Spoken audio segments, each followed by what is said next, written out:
Sectors of the Indian economy. There are lot of economic activity, बहुत सारी activities हैं economy में जो चल रही हैं। इकोनॉमिक एक्टिविटीज़ हैं जो इनकम अर्निंग से रिलेटेड हैं। इन इकोनॉमिक एक्टिविटीज़ को अलग क्राइटेरिया के आधार पर अलग अलग पार्ट में डिवाइड किया जाता है।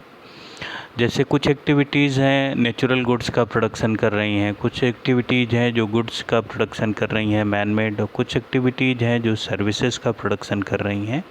इन सब के आधार पर कुछ इंडस्ट्रियल एक्टिविटीज़ हैं, कुछ फार्मिंग एक्टिविटीज़ हैं, कुछ शॉपकीपिंग से रिलेटेड एक्टिविटीज़ हैं। तो इस तरीके से डिफरेंट टाइप की एक्टिविटीज़ इकनॉमी में चल रही हैं। इन इकनॉमीज़ एक्टिविटीज़ को क्लासिफाई किया जाता है अलग अलग क्राइटेरिया के बेस पे। तो नेचर ऑफ द कमोडिटी के बेस पे इसको प्राइमरी, सेकेंडरी और टर्सरी सेक्टर में, ऑनरशिप के बेस पे इसको पब्लिक सेक्टर और प्राइवेट सेक्टर में, और जबकि रूल्स एंड रेगुलेशन के फॉलोअप के बेस पे ऑर्गेनाइज्ड और अनऑर्गेनाइज्ड सेक्टर में क्लासिफाई किया जाता है। कुछ एक्टिविटीज़ हैं जिसमें रूल्स एंड रेगुलेशंस फॉलो होते हैं, कुछ एक्टिविटीज ऐसी हैं इकोनॉमिक एक्टिविटी जिसमें रूल्स एंड रेगुलेशन का फॉलोअप नहीं होता। तो इस तरीके से हम सेक्टर्स को क्लासिफाई करते हैं। नेचर ऑफ द कमोडिटी के बेस पे कैसी कमोडिटी प्रोड्यूस हो रही है, इस नेचर ऑफ द कमोडिटीज़ के बेस पे इकोनॉमी के सेक्टर्स को 3 पार्ट में बांटा जाता है: primary sector, secondary sector and tertiary sector. Primary sector is related with production of natural goods. तो जब हम नेचुरल गुड्स का प्रोडक्शन करें, नेचुरल गुड्स का प्रोडक्शन मतलब जो गुड्स नेचर से हम लोगों को मिलती है, नेचुरल गुड्स का प्रोडक्शन हो with help of money, machine, material and capital, और ज़्यादातर इनका प्रोडक्शन ऐसा हो जो नेचुरल फैक्टर्स पे भी डिपेंडेंट हो। उन एक्टिविटीज़ को प्राइमरी एक्टिविटीज़ कहा जाता है। जैसे कॉटन का कल्टीवेशन जो है वो ज़्यादातर क्लाइमेटिक कंडीशंस और फर्टिलिटी ऑफ सॉइल और सॉइल की टाइप्स पे डिपेंड करता है। तो कॉटन का प्रोडक्शन जो है वो प्राइमरी सेक्टर की एक्टिविटी में आएगा। मिल का प्रोडक्शन है, फार्मिंग है, माइनिंग है। तो ये सारी एक्टिविटीज़ जो हैं वो प्राइमरी एक्टिविटीज़ में इंक्लूड की जाती हैं। तो production of natural goods which depends on natural factor mainly but not entirely, that activities are called primary sector. जैसे मिल्क का प्रोडक्शन ले लें, मिल्क का प्रोडक्शन भी प्राइमरी सेक्टर की एक्टिविटी है, बिकॉज नेचुरल गुड्स है और नेचर पे डिपेंड करता है ये। माइनिंग है, मिनरल्स जो हैं ये सब नेचर पे डिपेंड करते हैं, इस वजह से इस तरीके की एक्टिविटी प्राइमरी एक्टिविटी कही जाती है, और ऐसे प्रोडक्ट को प्राइमरी प्रोडक्ट भी कहा जाता है।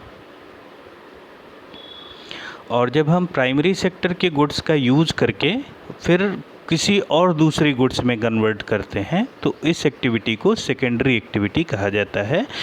और ये तरीके के सेक्टर्स जो होते हैं वो सेकेंडरी सेक्टर में इंक्लूड किए जाते हैं। तो when we transform the primary product into other product, that is called secondary sector. तो जैसे कॉटन का यूज़ करके कपड़े बनाना, तो ये सेकेंडरी प्रोडक्ट हो गया। माइनिंग से जब हम मेटल बनाते हैं तो ये सेकेंडरी प्रोडक्ट हो गया। फार्मिंग से जैसे वीट है मिल रहा हमको, वीट से हमने वीट फ्लोर बना दिया तो ये सेकेंडरी प्रोडक्ट हो गया। तो मिल्क से स्वीट्स बना दिया तो सेकेंडरी प्रोडक्ट हो गया। तो which is activity which is related with manufacturing and industry, that is called secondary activity, and this sector is called secondary sector. तो सेकेंडरी सेक्टर में वो एक्टिविटीज आती हैं जिसमें प्राइमरी प्रोडक्ट्स को फर्दर ट्रांसफॉर्म करके सेकेंडरी प्रोडक्ट में convert किया जाता है।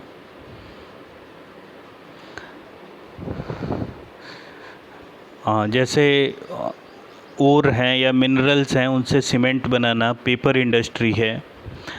तो ये सारी इंडस्ट्रियल एक्टिविटीज़ सेकेंडरी सेक्टर में इंक्लूड की जाती हैं। क्वेश्चन ये आता है कि प्राइमरी को प्राइमरी क्यों कहा जाता है, प्राइमरी सेक्टर को।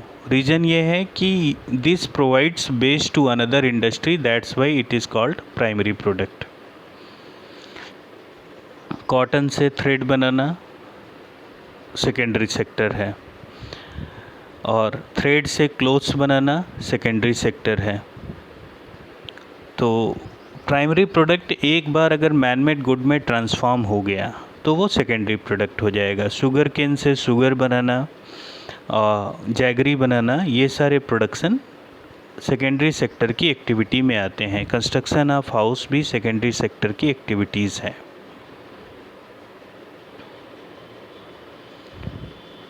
तो सेकेंडरी सेक्टर को इंडस्ट्रियल सेक्टर या मैन्युफैक्चरिंग सेक्टर भी कहा जाता है, because it is related with industry and manufacturing activity. तीसरा जो सेक्टर है वो प्राइमरी सेक्टर और सेकेंडरी सेक्टर दोनों से बिल्कुल अलग है। This is called tertiary sector.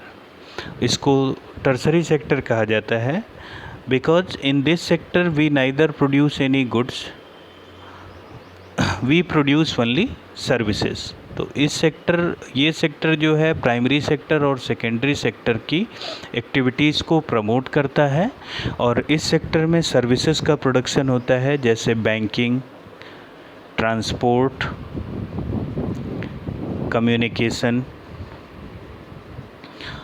Insurance, warehousing, इस तरीके की एक्टिविटी आती हैं।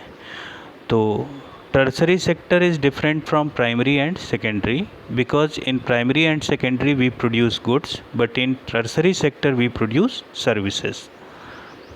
तो सर्विसेज और गुड्स एक दूसरे से डिफरेंट हैं। गुड्स जो होती हैं उनका फिजिकल शेप और साइज़ होता है, सर्विसेज का कोई फिजिकल शेप और साइज़ नहीं होता। जैसे फूड ग्रेन्स है, उनको हम देख सकते हैं, लेकिन बैंकिंग को नहीं देख सकते, एजुकेशन को नहीं देख सकते। तो ये सर्विसेज जो हैं वो प्राइमरी सेक्टर और सेकेंडरी सेक्टर को मार्केट प्रोवाइड करती हैं।